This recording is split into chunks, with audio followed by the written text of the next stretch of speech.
Večeras imam jednu temu. Jezik je vatra, to je naziv teme. I nikad nisam dobio toliko upita da ovaj snimak stavim na internet. Većina su to bili muževi koji su mi slali maile privatne i govorili svaka vam čast, veličasni. Evo, postavite ovo na internet, na Novoj Evi, da moja žena ovo može poslušati. I tako, evo. Tako da će biti, evo, zanimljiva je tema. I ja sam odlučio za ovu temu zato što mi svećenici i Katolička crkva inače puno govori, mi govorimo puno o grijesima i nekada se nas optužuje da dajemo prevelik naglasak na neke posebne grijehe. I to je donekle istina. Na primjer, veći ćemo naglasak staviti na 5., 6. Božju zapovjed. Mislim da dovoljno naglaska ne stavljamo na 1. Božju zapovjed i 2. i 3.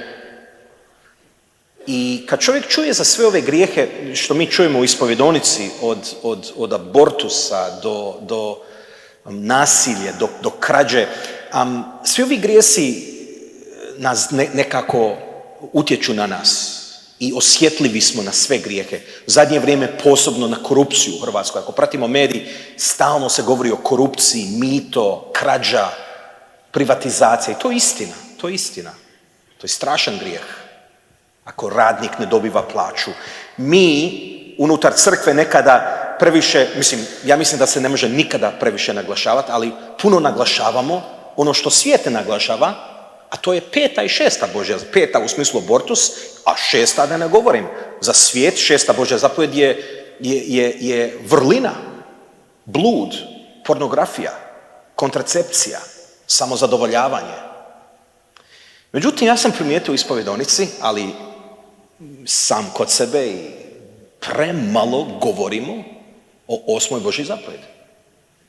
8. Božja zapovjed jest ne svjedoči lažno, ali to nije samo lagati, nego pitanje jezika, pitanje govora. Dakle, govor i jezik je nešto nevjerovatno moćno i želim o tome govoriti. I možda ću najmanje govoriti o lažima, jer ja mislim da se svi možemo složiti da nije dobro lagat. Nije dobro lagat. Ovako, inače u književnost svjetlo je simbol istine. Svjetlo je simbol istine. I zanimljivo da prvo što Bog stvara je svjetlo. Neka bude svjetlo. I da se razumimo, to nije sunčevo svjetlo, jer Bog će 3. dan stvoriti svjetlo. Uvijek se pitalo koje je to svjetlo?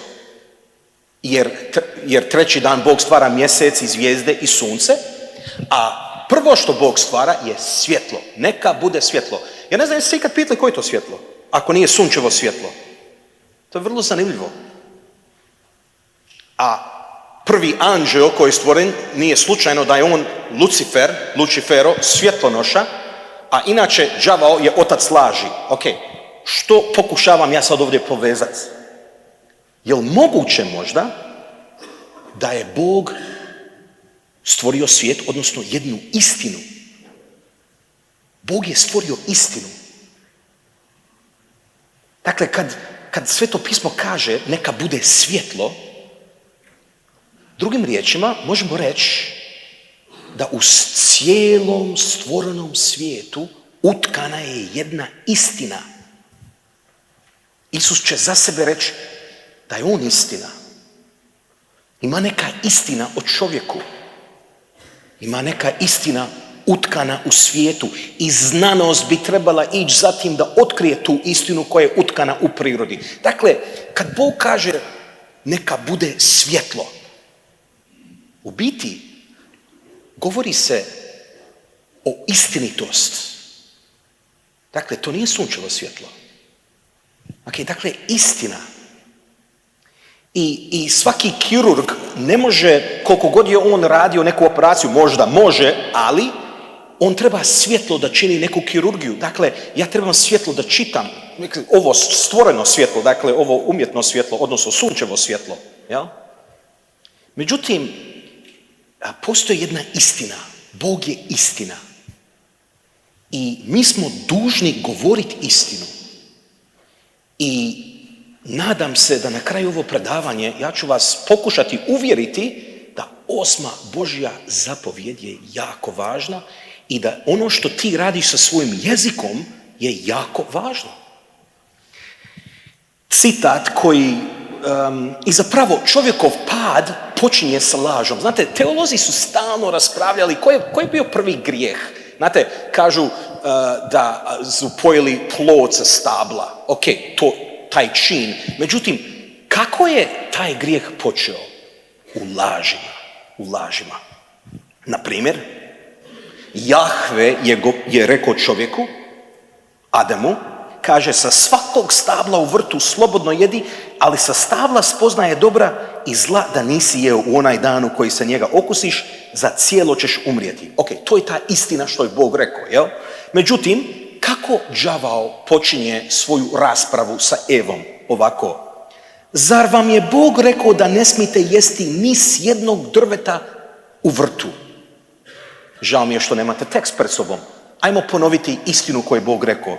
Sa svakog stabla u vrtu slobodno jedi, ali sa stabla spoznaje dobra i zla da nisi jeo. To znači, jedi sa sva stabala, osim ovog, a koja je prva laž izrečena u Svetom pismu? Zar vam je Bog rekao da ne smijete jest ni s jednog drveta? Bog je rekao da smijete jesti sa svih drveća, osim ovog, a đavao laže. On kaže, zar vam je rekao da ne smijete ni s jednog? Kako počinje grijeh u Bibliji? Lažima. Laž. Prvi grijeh počinje sa đavolskim lažom. I on ide lagat dalje, jel? On ide lagat dalje i žena onda je upila taj laž. Jeste vi ikad bili izloženi lažima? Znate šta se događa? Kreneš upijati laž. Šta Eva kaže? Žena odgovori zmiji, ona kaže, plodove sa stabla u vrtu smijemo jesti, samo sa ploda stabla što je nasred vrta, rekao je Bog da ga niste jeli i ne dirajte u nj da ne umrete. Eva laže. Zašto? Bog nije rekao da ga ne smijete dirati, on je rekao ne smijete ga jesti. Vidite kako Eva laže. Zašto je? Upila je laž. Gledajte šta se događa u društvu. Mediji, kad slušamo laž, šta se onda događa? Onda mi počnemo lagati. Jer vidite kako Eva je izvrtila riječi Božije. Dakle, Bog je rekao, ne smijete jesti ni s jednog drveta u vrtu. Odnosno, oprostite, sa svakog stabla u vrtu slobodno jedi, ali sa stabla spoznaje dobra i zla da nisi jeo u onaj dan u koji s njega okusiš, za cijelo ćeš umrijeti. I Eva, nakon što je upila laž od Lucifera, od Sotone, i ona laže i kaže da je Bog rekao plodove sa stabla u vrtu smijemo jesti, samo sa ploda stabla što je nasred vrta rekao je Bog da ga niste jeli i ne dirajte u nj da ne umrete. Nije onako veliki laž, ali je laž. Jeste ikad primijeti kad vi krenete lagat malo, samo malo, onda ide malo više, pa malo više. Tako Eva je počela malo lagat, samo malo. Čovjek bi rekao, pa to nije ni za ispovjed. Onako, Bog je rekao, nemojte jest, jer ćeš umrijeti, možeš sa svih jest, ali ako ga jedeš, umrijet ćeš, on je rekao da ne smiju ga dirat i tako. Laž, to je laž. To nije istina. Idemo dalje. Onda Sotona izravno laže. Izravno. On kaže, na to će zmija ženi, nećete umrijeti. Lažeš. Bog je rekao da ćeš umrijeti. Lažeš. Ok, šta s ovim želim reći? Svaki grijeh koji ćete činiti ili koji ste učinili, počinje s lažima. Ja bi mogao dakle, ja bi mogao svaki grijeh koji ja činim, koji vi činite, svesti, doći do onaj common denominator, kako kažemo na engleskom, i utemeljiti ga u laž. Uvijek. Laž stoji u temelju svakog grijeha. I znači što sam primijetio? Kako puno lažemo. Svi. Donekle. Sad ćete vidjeti. Ne onak izravno. Nego sad ćete vidjeti kako je teško čak ne lagat. Jedan izazov. Aj pokušajte tjedna dana ne izreći nijednu laž. Nijednu. Znači kako biti umoran nakon prvog dana. Izmorit ćeš se. Jer mnogi ljudi su se tako navikli da lažu, da je naporno ne lagati. Onako, kad neko laže, tako kliže, ide, to ide. Ok. Ovako. Ok, prvu točku koju želim reći je ovo. Ozbiljnost jezika. I ozbiljnost govora. Slušajte šta Jakov govori. Ovo je najpoznatija rečenica o jeziku u Svetom pismu. On kaže, neka vas, braćo moja, ne bude mnogo učitelja. Jel ima tu studenata s pedagogije? Ok, Jakov je rekao, neka vas ne bude puno. Ok, on je to rekao. A znate zašto? Neću, sad ću čitati dalje, ali Jakov je to rekao jer učitelj uvijek govori. Učitelj uvijek stoji pred djecom, pred mladima. Uvijek i govori. Učitelji jako puno govore. Ja jako puno govorim. Zato se ja bojim ove rečenice. Zato što Jakov će kasnije reći da je tako lagano lagati. Da bolje ne biti učitelj ako imaš problem s lažima, jer ćeš ti početi lagati ljudima. Mislim, ovo je dosta dobar savjet.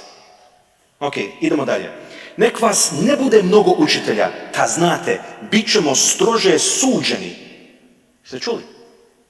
Strože ćemo biti suđeni, uključujući ja. Jer ja stojim pred vama i ja govorim.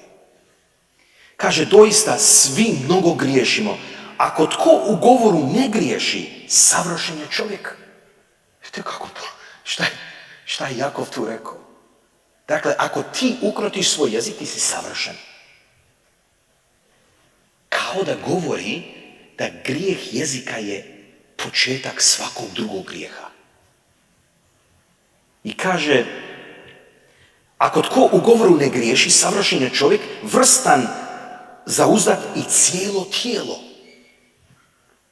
Ubacimo li uzde u usta konjima, da ih sebi upokorimo, upravljamo i cijelom tijelom njihovom. Evo i lađa, toliko su i silnih i vjetrovi gone, a neznato i kormilo upravlja kamo kormilova volja hoće. Tako i jezik malen je ud, a velikim se može ponositi. Evo, kolicna vatra koliku šumu zapali. Okay. Ovim citatom želim reći koliko je jezik moćan i važan i ozbiljan. On koristi 3 slike. Uzde, sad vi, ako ste ikada jašili na konju, mislim, ja sam jednom sjeo na konju i znači što ću vam reći, uplašio sam se. Zašto? Osjetiš one mišiće. Konj je, pa to je jedna moćna životinja. Dovoljno je staviti samo onaj komad kože, uzde, u usta i ti kontroliraš konja. Cijelog. Koliko god je on moćan, ti ga imaš. Ili lađa, malo kormilo, to je najmanji dio broda, ali jednim pokretom brod ide u drugom smjeru. Ti samo povučiš ono uzde kod konja i konj se zaustavlja, konj ide, konj se usporava, konj ide lijevo, desno. Dakle, nešto maleno, ali kontrolira cijelo tijelo. Tako i kormilo. Ogroman brod, može biti ogroman, ali ono malo kormilo, što se čak i ne vidi, samo ide lijevo, desno i upravlja smjer. Jakov kaže, to je tvoj jezik. Mali ud, najmanji. Ali kako je moćan taj ud. I naravno govori da je to vatra. Također, vraća se ja na tu vatru. U biti, Jakov govori, ukoliko možeš kontrolirati svoj jezik, ti možeš kontrolirati cijelo svoje tijelo.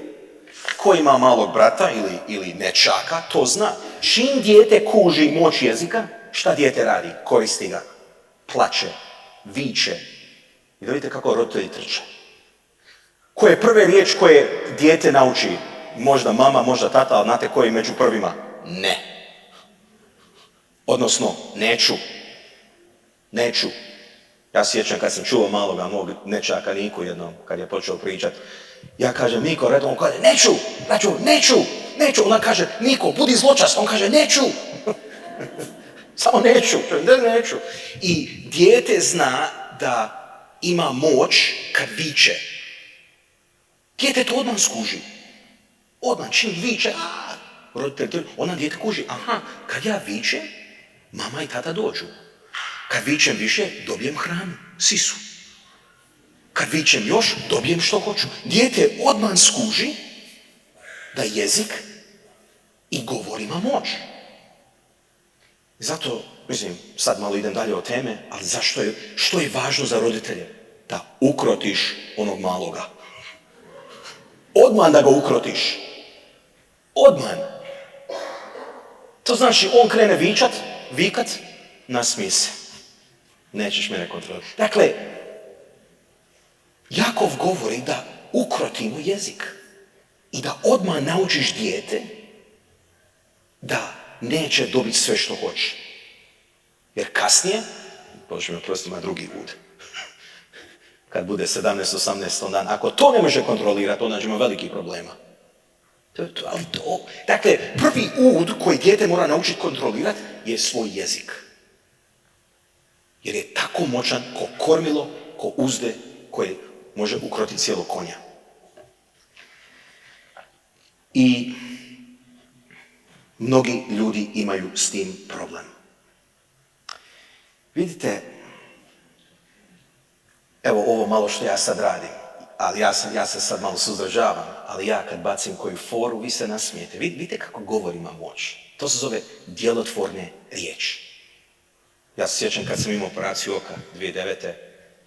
Jedna tu žena iz Župe je svaki dan, medicinska sestra meni dolazila, savijela mi oko i 2 tjedna ima obitelj, ima djece, ali ona je svaki dan nakon smjene meni dolazila u sobi i savijela mi oko i stavila te kapi i tako. Ja sam bio jako zahvalan. Onda sam ja se htio njoj zahvaliti, pa sam na kraju išao joj nešto kupiti, a ja sam jako slab u tome, pošto nemam iskustvo, nemam djevojku, pa ne znam šta žene žele, vole, pa šta, išao sam u DM i rekao sam nekoj djevojci tamo da mi posluži neke te pudere i te stvari. I ona je to posložila, rekao sam zamotaj, mislim, ja da motam, onda žena bi doživjela traumu, jel? Pa je ona to zamotala, zavrtila i idem ja to platiti. Tako, i možda sam ovo pričao već jednom prilikom, stao sam u red i ima jedan dio teologije tijela gdje se govori o moći jeziku. Ja stojim, pa sam pripremao to predavanje, pa slušam, bilo je petak popodne, tamo na Treševci, to neću nikad zaboraviti. Bilo je nekoliko žena ispred mene i blagajnica nije se snalazila, jednostavno nije se snalazila i morala poništiti neki račun i red se samo stvara. I žene koje su bile ispred mene su krenule na glas komentirati, kad sam ja bila mlađa, ja bi to začas, ova mlađa generacija, ne znam, ova blagajnica sluša. I ja sam isto skoro se uključio, jer sam bio ljut i nestrpljiv, htio sam ići doma. Ali sam primijetio da je djevojka počela plakati, ova blagajnica počela plakati. Jednostavno nije mogla, valjda taj pritisak, i nije ona počela ridat, ali vidim suze su joj išli, nervozna i kako su ove žene više govorile, ova djevojka je slabije radila i tako.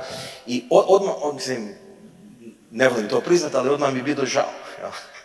Kako ona plače i ja dođem na red i rekao, idem ja ovo isprobat da vidim jel uspijem. Ja sam naravno uklonio kolar.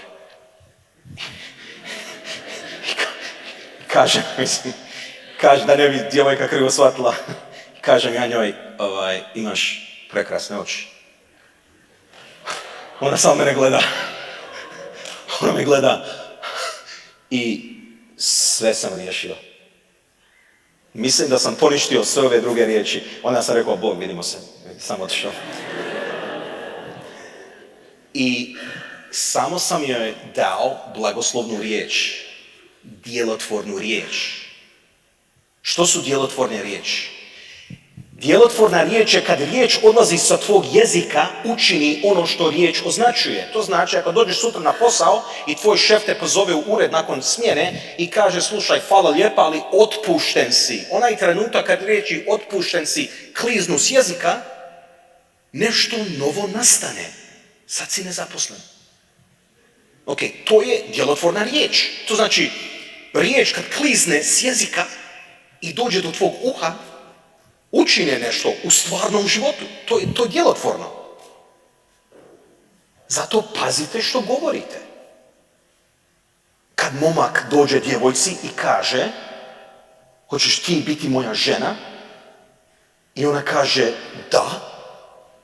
Nešto novo je nastalo. Oni su zaručnici.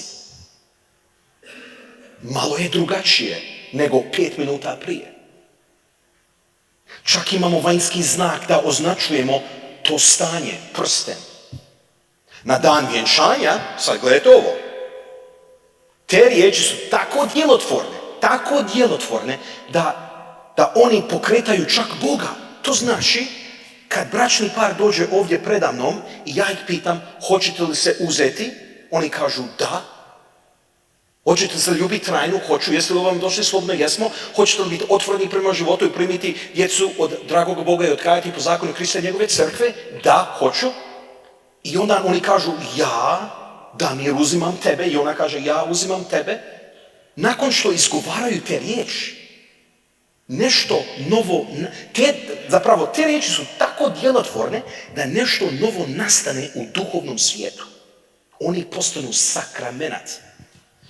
Ja sad malo prije sam stao za ovim oltarom i kad sam ja izgovorio točno riječi kako su napisane u misalu, uzmite i jedite, ovo je moje tijelo, ovo činite meni na spomen. Kad sam ja izgovorio te riječi, kruh više nije kruh, to je tijelo Kristovo. To su najdjelotvornije riječi koji se mogu izreći. Jer ja čak imam snagu u mojim riječima pokretati duhovni svijet. To su djelotvorne riječi. Sad, ovo su najdjelotvornije riječi. Ali sve naše riječi su djelotvorne. I mi to znamo. Kad ljudi proklinju, kad te ljudi ogovaraju, kad te vrijeđaju, to boli. Mi nismo strojevi. Ti možeš vikat na mobitel koliko hoćeš, možeš vikat na kompjuter, možeš lupnuti tako i neće se ništa dogoditi. Ali kad ti izgovaraš riječi ljudskoj osobi, ti mijenjaš tu osobu. To su djelotvorne riječi. Zato jako moramo paziti što govorimo. Kasnije ću malo objasniti koji su povrede riječi i govora, grijesi. Mi svi samo znamo za laž. Da vi vidite, ja se danas šokirao. Moram da ispovjedam. Ok. Zašto je jezik tako važan? I ovo je jako važno, ovo sad iz katekizma. Neću cijeli članak pročitati. Vidite, Bog je tebi dao jezik, tebi, svima vama jezik, da možeš govoriti istinu, jer Bog je istina, i da možeš slaviti, hvaliti i blagoslivljati Gospodina. Zato imaš jezik. Bog tebi nije dao jezik samo da pričaš. Bog je tebi dao jezik da govoriš istinu i da blagoslivljaš i slaviš Gospodina. Zato imaš jezik. Sada, ako mi lažemo i zloupotrebimo jezik, mi činimo zapravo svetogrđe prema ovom udu. Ja mislim, analogija se može povezati i sa drugim udom i sa drugim grijehom, a to je blud. Sveti Jakov ne pravi razliku zapravo. Mi možemo obečastiti svoj jezik. Kako? Ako lažemo. Ako griješimo svojim jezikom. Zato ovo je jedan od zapravo najozbiljnijih grijeha. Zato što imaš jezik da govoriš istinu. To je razlog zašto ti Bog dao jezik. I što radimo sa svojim jezikom zapravo? Katekizam čak govori, kaže ovako, ljudi ne bi mogli živjeti zajedno kad ne bi imali međusobnog povjerenja. Ne bi mogli živjeti zajedno. Također katekizam kaže da čovjek naravno, po svojoj naravi teži k istini. Svi želimo istinu, svi tražimo ono što je istinito i dobro. I kaže, zato su svi ljudi, zato što su ljudske osobe samom svojom naravi poticani i po moralnoj obvezi dužni tražiti istinu i govoriti istinu. Tako kaže katekizam.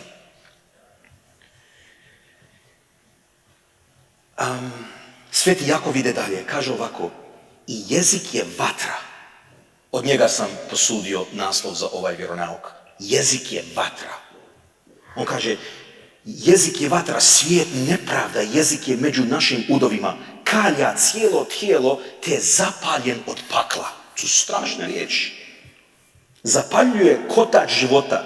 Ok, ja bih ovdje dvije stvari rekao. Jezik je vatra, zapaljen od pakla, naravno ako griješimo, i zapaljen, odnosno svijet nepravda jezika. Ovdje grčke riječi su dosta snažne. Ovdje stoji grčke riječi kosmos tes adikias, što znači ti kad pričaš, ti nešto gradiš. Kosmos. I ako ti lažeš, klevećeš, ogovaraš, ti gradiš jedan svijet koji je nepravedan. Ti gradiš nepravdu. Ja sam malo razmišljao o tim riječima danas. Bože dragi, kad stanemo pred Bogom na kraju svijeta, Bog će tebi pokazati građevinu koju si ti gradio.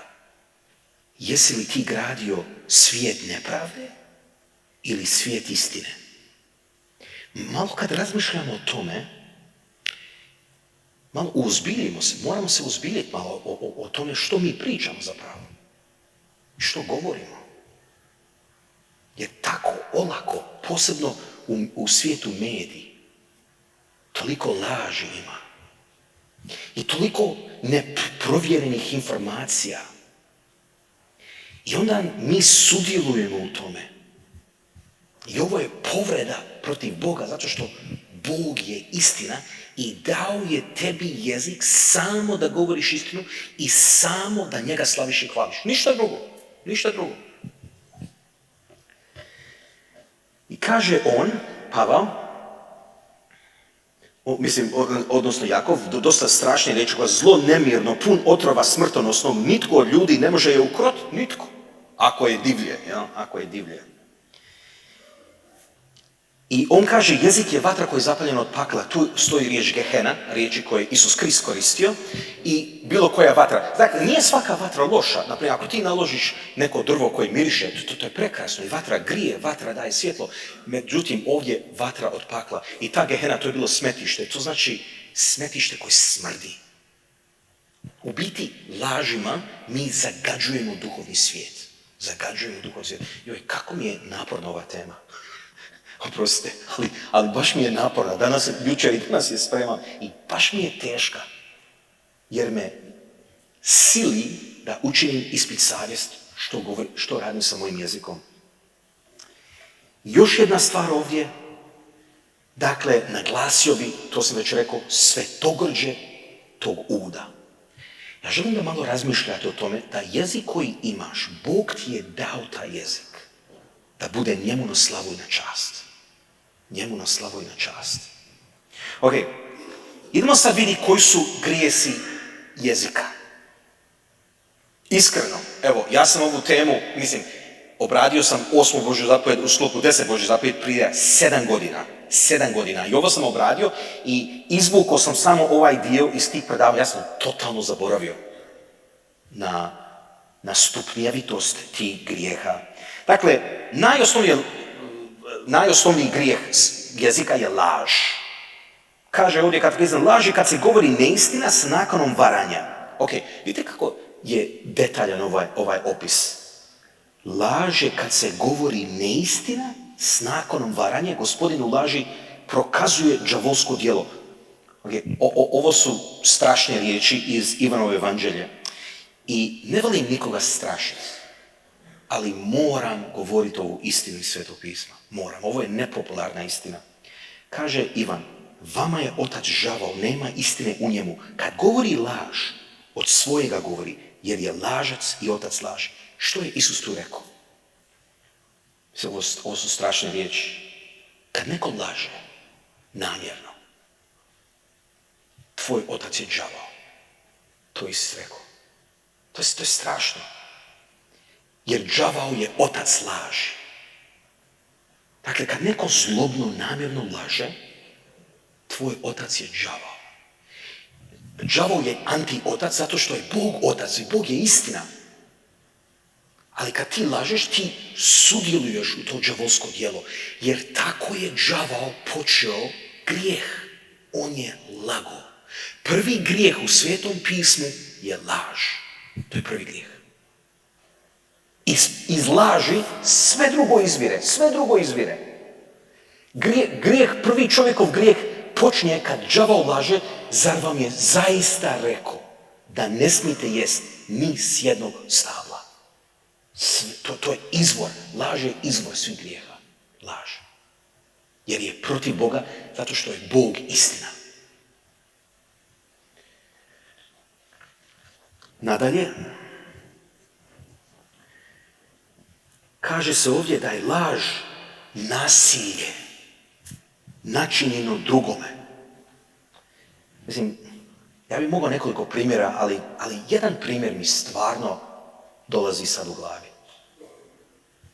A to je bio jedan student koji je godinama lagao mami, tati, djevojci da daje ispite. Mislim, kad je on meni došao, on je trebao biti 5. godina, i kad je on meni govorio, kad je pao prvi ispit na 1. godini, on je se tako bojao reći mami, tati koji ga financiraju, pa je rekao, ok, ja ću reći da sam položio, ali ću to riješiti. I drugi ispit, i treći ispit. On zapravo nije ni bio student. Djevojka diplomirala. Velika fešta. Samo čekaju njegovu diplomu. On je gradio jedan svijet nepravde. Ja ne znam jesam li imao veći primjer. Jer sam se sjetio, ovo je bilo prije 5-6 godina, kad sam čuo da laž gradi svijet nepravde. On kad je rekao, a ja sam ga natjerao, bio mu ured, za ga uzmi mobitel. Sad zovi mamu i tatu i djevojku. Ali morao sam ga prisiliti. On je to napravio. Ja se sjećam, pogotovo i djevojci, njezin svijet se srušio. Zašto? Jer je gradio svijet nepravde. Sad, ovo je ekstreman jedan primjer. Ali laži samo se nadodaju. I on je doslovce srušio njen svijet. Koja je ona imala jednu istinu. Da on studira. Da će on diplomirat. Da će se on ženiti. Ona više nije znala tko je on. Ona mi kaže, časni, ja ne znam tko je on. Ja ne znam, jel on meni govori istinu. Ja ne znam koliko još laži tu ima. Što je ono što je on meni govorio? Ja mislim da svi imamo to iskustvo. Kako je teško kad izgubiš povjerenje. Kreneš sumnjati u sve drugo. I razara odnos. I zato katekizam uopće se ne pretjeruje kada kaže laž je pravo nasilje učinjeno drugome. Ja to vidim među bračnim parovima, kad se laže, kad se vara. Ja to vidim kad je prevara u pitanju. Kako je teško prijeći preko toga. Mnogi ljudi opraštaju, ali kako je teško se vratiti na staro. Zašto? Jer si uništio svijet. Jer si činio nepravdu. Jer si činio nasilje zapravo. I kaže ovdje, kako katekizam je Kako je to odlično napisano? Kaže ovdje, potkapa povjerenje među ljudima i razdire tkivo društvenih odnosa. Dakle, ne samo između čovjeka i čovjeka, nego unutar države jedne. Laž. Molim vas, ako ikad budete u Berlinu, odite u muzej od Stasija. Dakle, imate dva velika muzeja. Imate nacistički, imate onaj istočno-njemački. I to su dva izma koji su oba dva zla. Dakle, i komunizam i nacizam. Samo ovaj muzej komunizma i one tajne njihove policije Stasi je manje poznat, jer naravno zlo koji su nacisti činili je svima poznat, pa svi tamo idu da vide to, ali odite i tamo. I znate šta je mene sinulo tamo? Što naravno i kod nacista, ali ovdje dolazi do izražaja puno više. Kako su oni lagali. Kako su oni lagali. Kako su, pa čak, nacisti su čak govorili istinu da ne vole Židove i čak su imali zakone, dakle to nije tajna, oni čak to nisu tajali. Dakle, njihovo zlo je bilo tako veliko da oni to nisu tajali. Oni su govorili, da, Židovi nisu ljudi, mi ih ubijamo. Dakle, u tom njihovom zlu oni su likovali, ti nacisti. Međutim, ovi komunisti, oni su lagali. Oni su stvarili jedan svijet gdje susjed protiv susjeda. Oni su imali takav jedan sustav mašinerije laži, da je laž postao istina. To je nešto nevjerovatno. Naravno, Bogu hvala, to je se urušilo. Pa to je se i kod nas događalo 50 godina. Laž. Ti komunisti su lagali našem narodu. Su lagali o čovjeku. I zašto je Ivan Pavao II. Raskrinkao komunizam?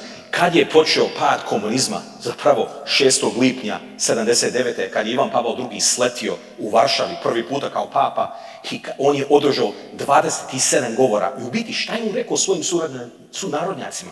Istinu. I vjerujte mi, to je početak pada komunizma. Kad je Ivan Pavao II. Govorio istinu tom narodu koji se napajao lažima u biti. Jer laž stvara svijet nepravde. Ok. Dakle, laž je zlo jer uzimaš nešto što je sveto, a to je govor i jezik, i obečašćuješ to. Ok, idemo dalje. Drugi stupanj grijeh jezika. Lažno svjedočanstvo i krivo kletstvo. Lažno svjedočanstvo je strašno. Ok, da se razumijemo, ako se ti nalaziš u nekom kafiću, išao si pecat ribe i nisi ništa u pet sopa, si svratio kod tržnice i kupio 5 orada, znaš. I prijatelj kaže, i kako je bilo na pecanje? Pa, 5 komada sam.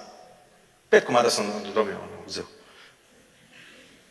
I wow, 5 komada si ulovio, je. Ok, lago si.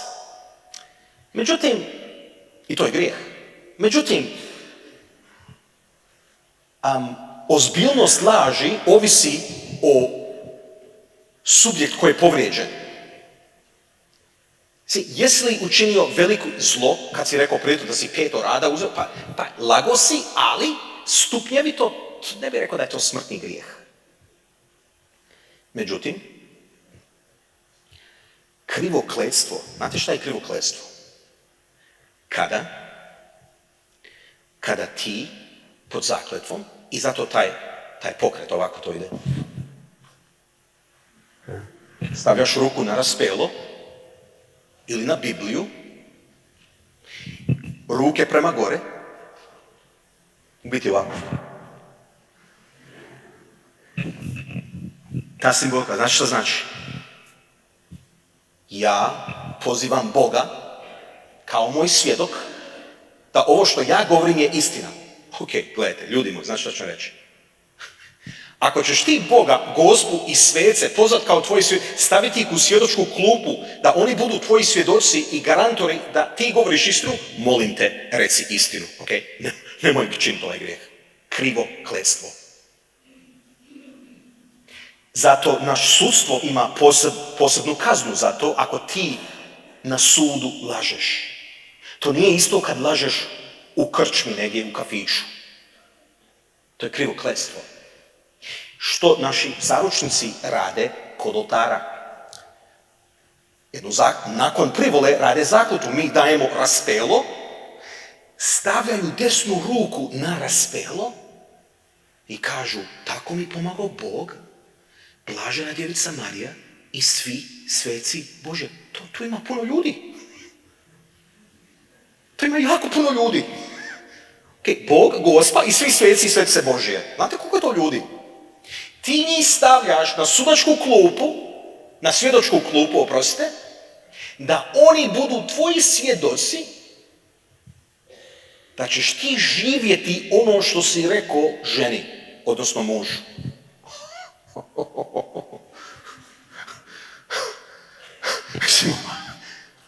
To je strašno. Možda zato su naši biskupi to izbacili iz obrednika, jer je preozbiljno.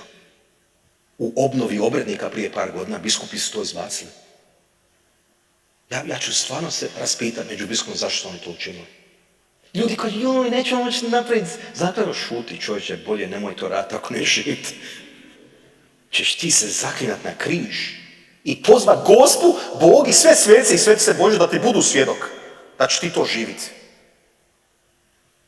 To je krivokletstvo. Lažno svjedočanstvo jest kad ti, ne ono, znaš, u kafiću kad kažeš, znaš šta, sinoć, pretjeruješ i kažeš da nešto je bilo, točno to je kleveta. Lažno svjedočanstvo kad na sudu radi neke pravde ili ne znam što već, ti govoriš laž o nekoj osobi. Dakle, krivokletstvo kad za sebe nešto kažeš pod zakletom, a lažno svjedočanstvo je kad ti krivo govoriš. Ja sam, Bogu hvala, uspio nagovoriti jednu djevojku iz jednog grada iz Hrvatske koja je krivo svjedočila protiv jedne osobe na sud. Ja sam je jedva nagovorio da povuče svoj iskaz i da prizna. Sad, ona se bojala kazne. Jer znate koja je kazna za krivokletstvo u Hrvatskoj? Lažno svjedočanstvo na sudu. Čini mi se 6 mjeseci zatvora, tako nešto. Znate kako se ona bojala? Međutim, što je bilo na onu stranu? Zbog delikt za koji ovaj jadan čovjek bio osuđen, između 5-7 godina zatvora. Bože dragi. Ja sam joj rekao, čekaj, draga, ti si spremna lažno svjedočiti da jedan muž i otac završi 7 godina u zatvor jer ti se bojiš da ćeš ti možda dobiti jednu kaznu? Pa čekaj, jel se ti Boga bojiš, čoveče? Pa to je strašno. Uništit mu život, otuđit ga od žene i djece? Jedva sam je nagovorio. Jedva. I učinila je. Ali budući da je bilo nepravomoćno, sve je povučeno. Ona nije dobila kaznu. Opomenu je dobila, nije kaznu dobila. Kad se ona meni kasnije javila, koja sreća, koje olakšanje. Dakle, ja mislim da ta osoba, ja ne bi mogao tako živjeti. Ne bi mogao živjeti tako. Ok, krivokletstvo i lažno svjedočanstvo. Idemo dalje. Sveti Jakov kaže u Jakov 5.9, ne tužite se jedni na druge. Ok, engleska riječ je puno bolje. Na engleskom kaže do not grumble, mumble, grumble, a to je ono što mi često radimo. Kad uzaludno govoriš. Katekizam govori o nekoliko još grijeha na ovom području. Na primjer, neosnovan sud. To je onaj tko makar i prešutnu prihvaća kao istini bez dostatna temelja neki moralni manjak za svoga bližnjega. Joj, kako mi to radimo. Kako mi to svi radimo. Neosnovan sud jest kad ti bez potpuno 100% znanja govoriš nešto o nekome, a ti ne znaš je to potpuno istina. Neosnovan sud. Znate šta katekizam kaže za to? Da bi se to izbjeglo. Ja bi vas lijepo zamolio da to radite kao kršćani. A to jest da budeš spreman pretpostavljati dobro kod drugoga. To znači ono što je Sveti Tomo Akvinski rekao. On kaže, ja bi prije vjerovao da krave padaju s neba, to je poznatije, nego da moj brat meni laže. Je li previše od vas tražiti da kod bližnjega, posebno u obitelju, rodbine, susjede, da pretpostaviš dobro kod nekoga? I čak kad čuješ nešto loše, kažeš, ma nije valjda, ma to je nemoguće. Je to moguće?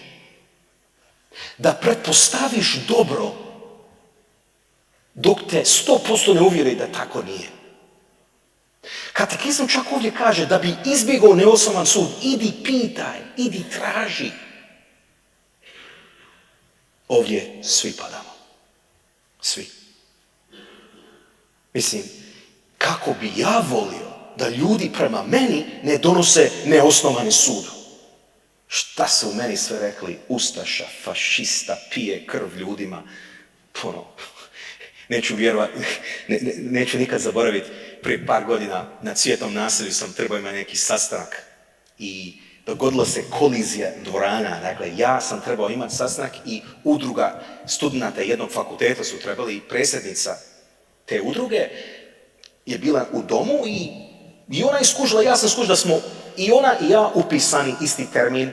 Naravno, ja sam ju zvao sam je, rekao, čujte, nemam problema, uzmi ti, ja ću se snaći na Jerunu, negdje drugi čas svoj sastanak imati. Ja sam odmah popustio, dapače, nisam ni tražio obrazloženje, ja tu djevojku ne znam, ja sam ju zvao, vrlo ljubazno smo pričali, 3 minute, riješeno. Kasnije, jedan student koji je meni bio blizak, meni screenshot šalje sa Facebooka i kaže, Damir, pogledaj ovo. I kaže ona, ekipo, nećete vjerovat. Zvao me ni više ni manje Don Damir in the flesh. I znate što ću vam reći? Bio je ljubazan. I onda cijeli niz komentara, takvi su najopasniji. Ona njih uvjerava, ne, fakat vam govorim, pa baš je učinio mi uslugu. I onda sam ja išao, ona je neka aktivistica tamo, oko referenduma je to bilo u to vrijeme. Jedna žestoka aktivistica je bila na onu stranu. I to je i još nju optužuju i kažu, vidiš kako si ti lakovjerna, vidi kako te on prevario. Kaže, ne, fakat je bio ljubazan. Dakle, neosnovan sud. Neosnovan sud. Još jedan primjer, kad jedna osoba je umrla, pa znam tu jednu osobu, a njezin otac je umro i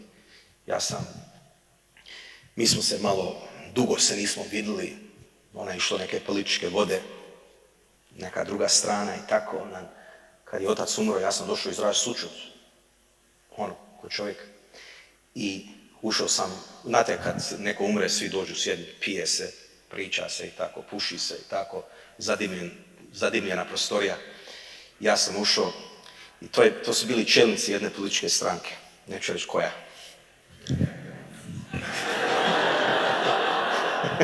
I kad sam ja ušao, ja te ljude ne znam, kad sam ja ušao, to je bilo, prvo muk i tišina, kasnije, ja to Damir.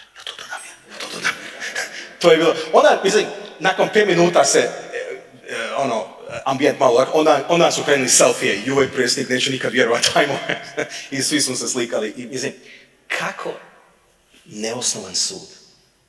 Kad donosi sud o nekome, a ne znaš. Svi to radimo, pa i ja to radim. Samo kreni od sebe.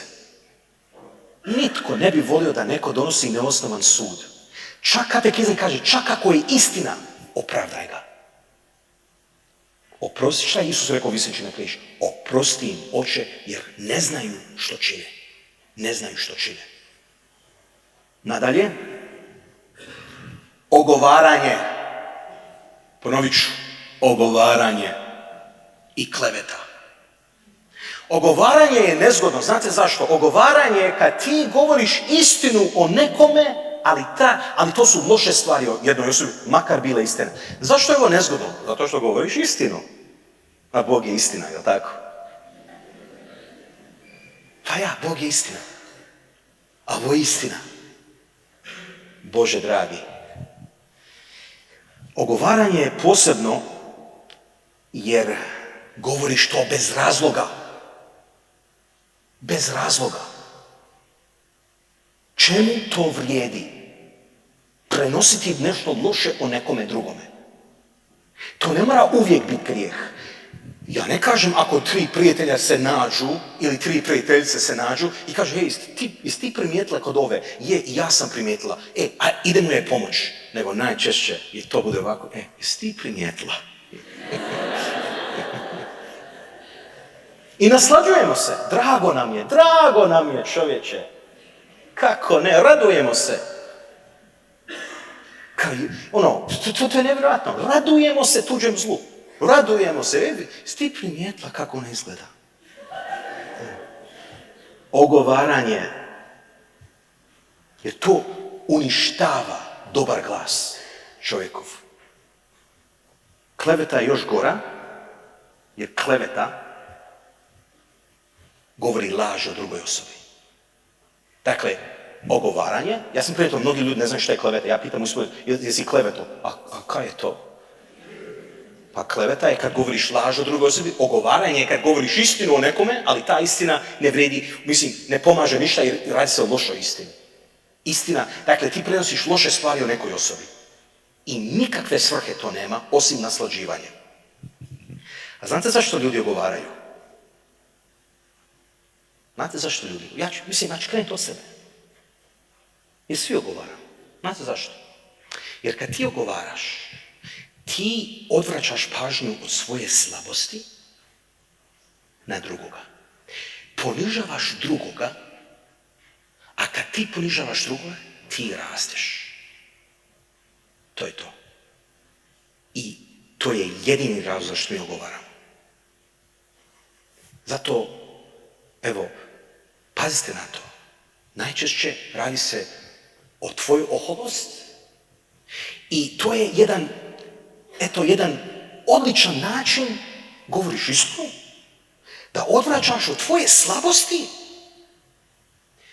uzdižući njegove slabosti. Zato mi ogovaramo.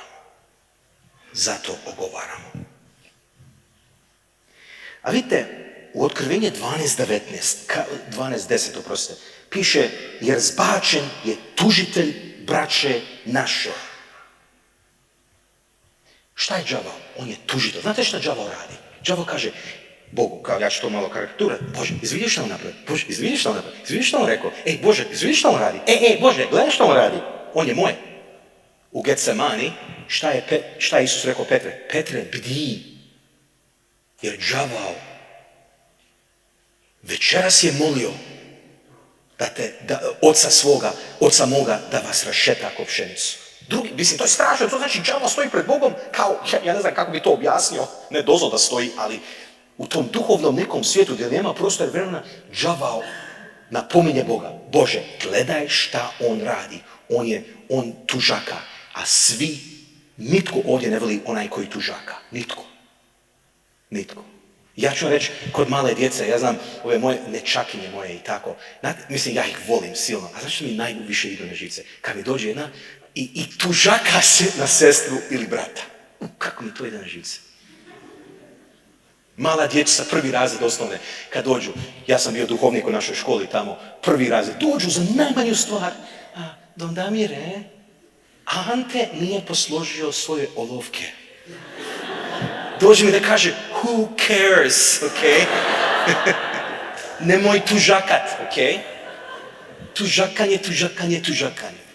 Nitko ne voli kad se tužaka. To je tako dosadno kad neko tužaka. Jeste primijetili kad neko stalno govori. Kako je to dosadno? Kako je to slabo nešto? A to đavo radi. To znači, on je tužitelj braće naše. I on uživa dok ti ogovaraš i dok se ti tužakaš protiv nekoga. Zašto? Jer činiš njegov posao. Ti radiš njegov posao. Mi moramo blagoslivljati. Ja ću reći da ja radim kad osjetim, na primjer, ljubomoru prema nekom. Na primjer, kažu da svećenička ljubomora imaju. Kako ne? Svi smo krvi mesi, kroz mene teče krv, ne voda. Znači šta ja radim? Ja hvalim tu osobu. To je najbolji način da iskorijeniš i ljubomoru i napast na ogovaranje i tužakanje. Pohvali ga. Blagoslive ga. To radite. Ok, idemo dalje. Još jedan grijeh na ovom popisu iz katekizma. Ja uzmem sve iz katekizma zapravo.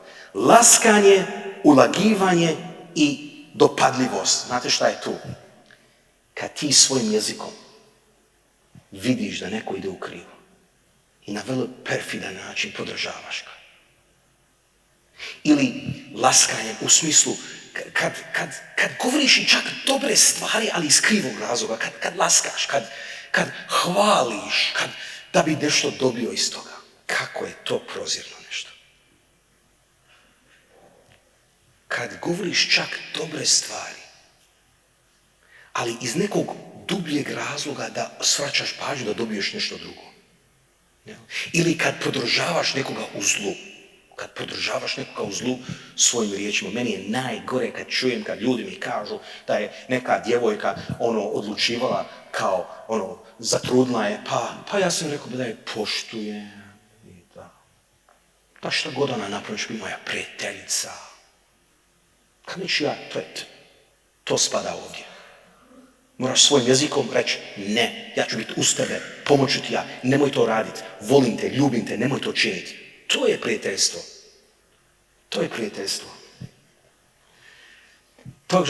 Svi ti grijesi, laskanje, ulagivanje, dopadljivošću, bodre i utvrđuju drugoga u zločin njegovih djela i opakosti ponašanja.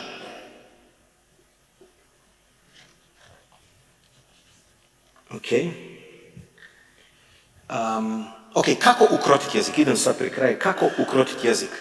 Poniznost.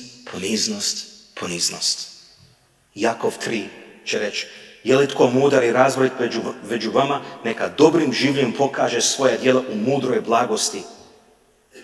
Dakle, poniznost. Već sam rekao kako mi ogovaramo najčešće jer smo oholi.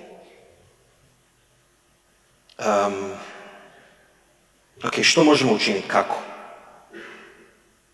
Prvo, 4 stvari za jezik. 5 stvari zapravo. Prvo, ima cijeli jedan članak u katekizam o zadovoljštini. Dužnost odštete. Čak naš sud to priznaje. Dakle, ako ti nekoga klevećeš na sud, oni moraju čak platiti. Ok, ako je neko nekoga povrijedio, najosnovnije što možeš napraviti je reći oprosti. Oprosti mi. To je najosnovnije. Ako je to nemoguće, onda u molitvi to činiti. Možda neku devetnicu, ako si teško povrijedio nekoga jezikom. Dakle, moramo činiti zadovoljštinu. Moramo. Znate kako je teško vraćati riječi natrag? Kako je teško. Ja to govorim zato što sam bio žrtva toga. Ti ne možeš očistiti svoje ime. Ne možeš. Nemoguće. Znate kako to bude? Opravdavaš i govoriš pravu istinu i svi te gledaju. Da. Ali u biti, laž je izrečena.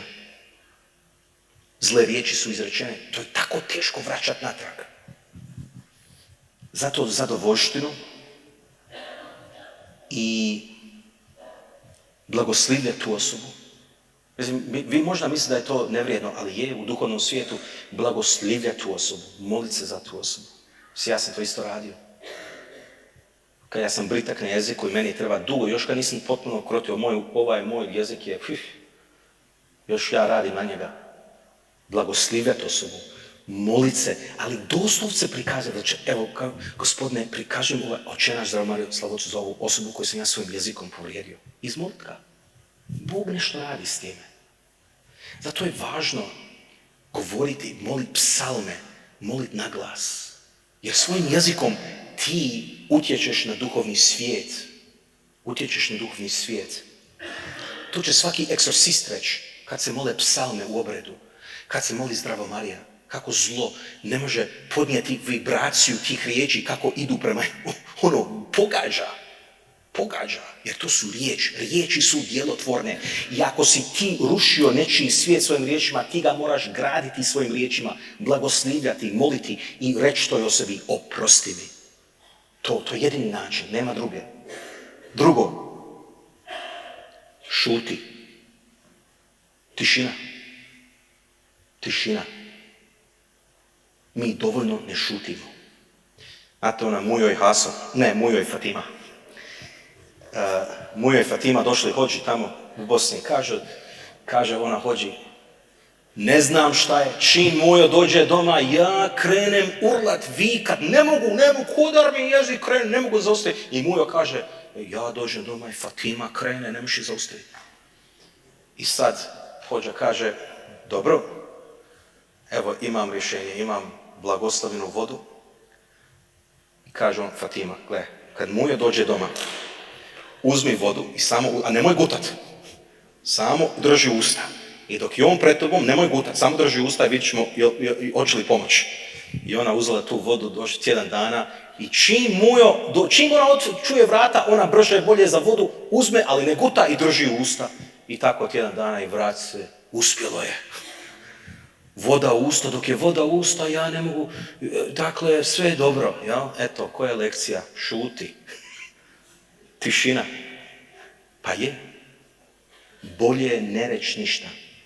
Ja bi čak preporučio da svaki dan šutimo jedno vrijeme.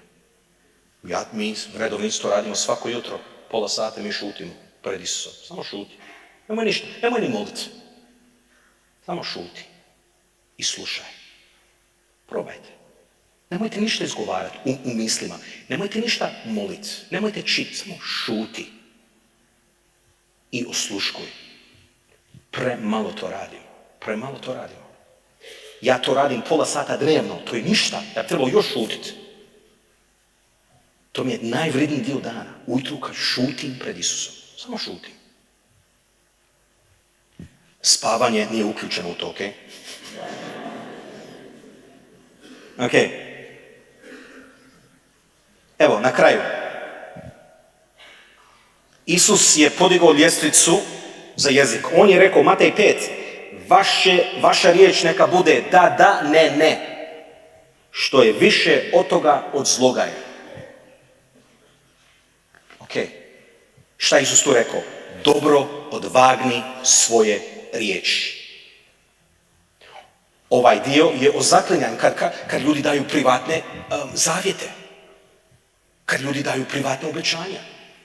Pa koliko se slučajeva ima neki studenti koji kažu ako položim ispit, najradikalniji slučaj lik koji je rekao u molitvi, tako da neki ispita, bila je nemoguća situacija da će svaki dan izmoliti 3 krunice i ići svaki dan na misiju kroz 6 mjeseci.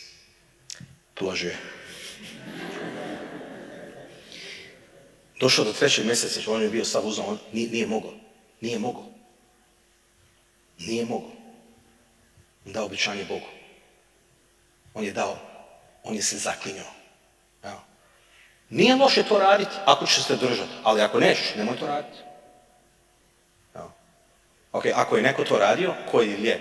Prvo, iznesi to ispovjed. Drugo, kako god si dao obećanje ili zavjet privatan, tako odriješi sebe. Dakle, ja sam dao zavjete crkvi, čistoća, poslušnost, siromaštvo. Samo me crkva može odriješiti, niko drugi.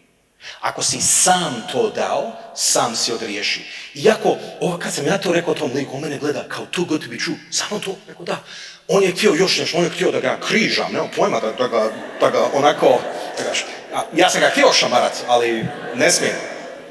I on rekao, čekaj, samo to, rekao, pa da, pa to je pa znam. Tako si jednostavno to dao, tako jednostavno se odriješi i nemoj to više raditi. Ja? Jer tvoje riječi su djelotvorne. Koliko ljudi daju obećanja Bogu. To skoro svaki tjedan dobije mail o tome. Isus je rekao neka tvoj da bude da, tvoj ne bude ne. I točka. Šta Isus tu rekao? Pazi što govoriš. To je to, pazi što govoriš. Predzadnja stvar, Luka 12, Isus kaže, ništa nije skriveno što se neće otkriti, ni tajno što se neće saznat. Naprotiv, sve što u tami rekoste na svjetlu će se čuti i što ste po skrovištima u uho šaptali, propovijedat će se po krovovima. Neko je rekao da je ovo proročanstvo za internet. Satelite na krovovima i tako je. Međutim, šta Isus ovdje rekao, to je druga, predzadnja istina, a to jest za svaku riječ ćemo odgovarati pred Bogom. Svaku riječ. Svaku riječ. Postni sud. Sve će ti biti izloženo. I bit će ovako, prosti, jesi ti ovo rekao? Jesam. Ok, jesi ti ovo rekao? Jesam. Ok, svaka riječ je zapisana. Sve. Jesmo li nešto rekli u mraku, u skrovištu, tajnosti, neko zlo, staćemo i to će biti izrečeno, odnosno obznanjeno. To je Isus tu rekao. Ja se toga jako bojim. Luka 12, 2-3. Ništa nije skriveno što se neće otkriti, ni tajno što se neće saznati. Naprotiv, sve što u tami rekoste, na svjetlu će se čuti. I zadnja stvar, Efežanima 4, Pavao kaže, odložite laži, govorite istinu. Nikakva nevaljana riječ neka se ne izlazi iz vaših usta, nego vama dobra da prema potrebi saziđuje i milost iskaže slušateljima. I s tim želim završiti. Ja ne želim nikoga, ovo izlaganje mi je bilo teško spremiti, teško izgovoriti, jer shvatimo ozbiljnosti koliko smo možda krivi. Međutim, ja bi ipak završio s time da blagoslivljamo Gospodina svojim. Mi svojim jezikom, koliko god zlo možemo učiniti, toliko dobro možemo učiniti. I zato nemojte škrtariti sa dobrim, blagoslovnim riječima. A sad ćemo na oltar staviti riječ tijelom postala Isusa Krista. Vrlo kratko klanjanje i s tim ćemo i zaključiti i idemo blagoslivati Gospodina svojim jezikom. Hvala lijepa.